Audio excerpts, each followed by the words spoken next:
Hey everybody, Yogi Chevy here explaining step 3 in my 8-step process to healing after an emotional trauma.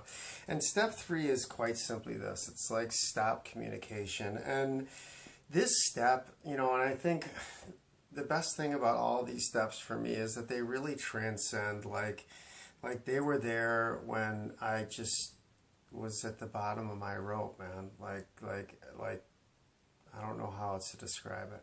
It's just like being at the end. And,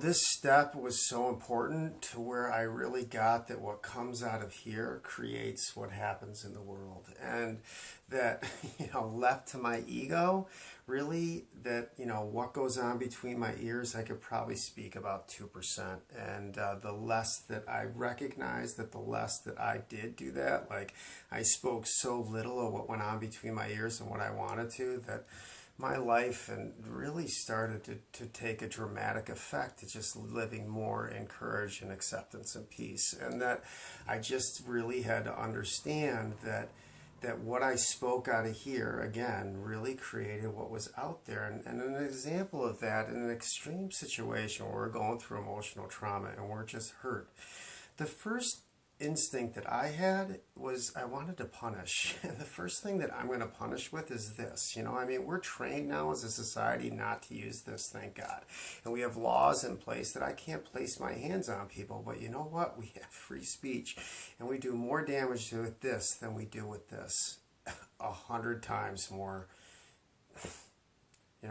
Look at history, people. It's really not about the strength of our bodies, it's the strength of our voice. And when we speak in truth, we heal things. And when we speak in false, we destroy things and we destroy lives. And what I had to recognize is that as much as I was hurt and as much as I wanted somebody back in my life, that quickly, that wanting to love somebody, that loss, aside from maybe a death, but that can also be something that we need to look at as well, when someone leaves our lives and how it destroys us.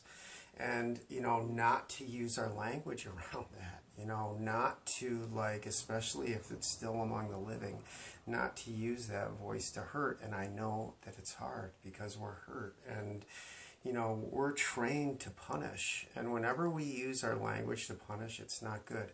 It's definitely not good when we speak it, and it's even worse when we write it. And what I had to do was just to come to an understanding that I just wasn't going to do that anymore, that spoken word and that written word was really creating the opposite of what I wanted. And what I wanted was that person back in my life the way that it was. And I wanted to control it, and it just wasn't mine to control. And once I let go of that need of control, especially with my voice, how much that started to change, and how much I was just building like this reservoir energy. So when we seek approval in the world, when we brag, or when we look to use our language to punish, that just comes back and it hurts us. And that's all that it does. And so I had to really understand that, to keep quiet. And there's this great book called Big Magic. And who is it?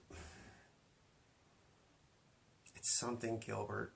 And I'm sorry that I can't remember her name, but she's a wonderful author, and that's a wonderful book, Big Magic. But she talks about her ego, and she's like, I put my ego in the back seat.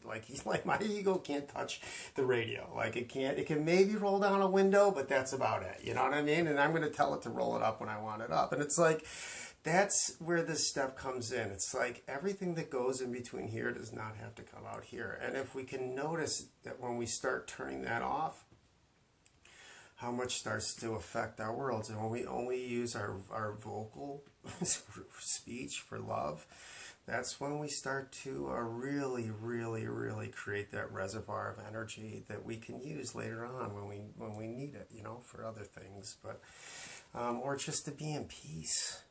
And to have a quiet mind. So anyway, you guys are awesome. I hope you can like and share this. If you could subscribe to my YouTube channel, that would be really great.